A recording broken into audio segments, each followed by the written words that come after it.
Alors avant de voir dans le détail comment il est possible de concevoir un site SharePoint, faisons une présentation de SharePoint. Qu'est-ce que SharePoint?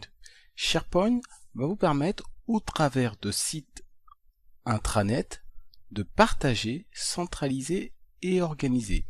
Donc vous pouvez partager des documents dans un endroit centralisé où toutes les personnes d'une équipe vont pouvoir consulter et même collaborer autour de documents, mais vous avez de nombreuses fonctionnalités qui vont vous permettre d'organiser le travail de chacun, notamment pour un projet.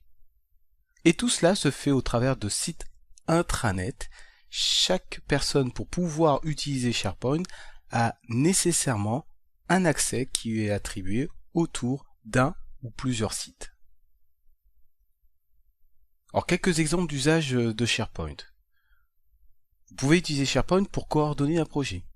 Vous avez par exemple une application qui est tâche, qui va vous permettre de suivre le travail de chacun, et vous avez même un diagramme de Gantt qui va vous permettre de suivre votre projet.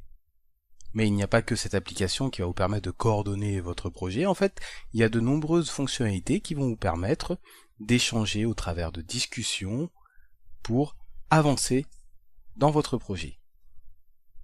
Vous avez une fonctionnalité que l'on retrouve dans quasiment tous les sites SharePoint, c'est le fait de pouvoir partager et stocker des fichiers.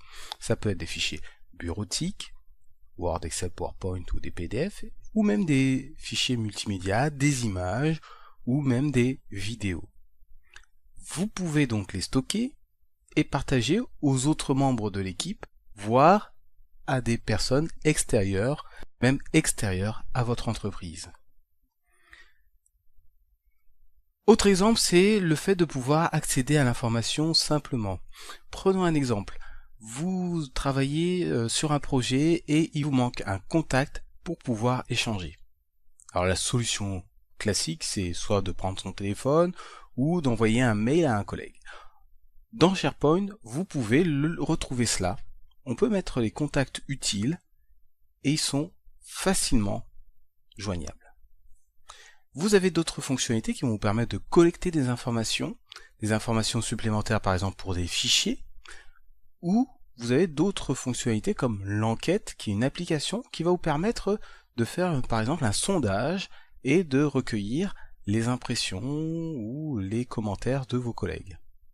Donc voilà quelques exemples de possibilités d'usage dans SharePoint qui vont vous permettre de favoriser le travail collaboratif au sein de votre service, de votre projet et même de votre société.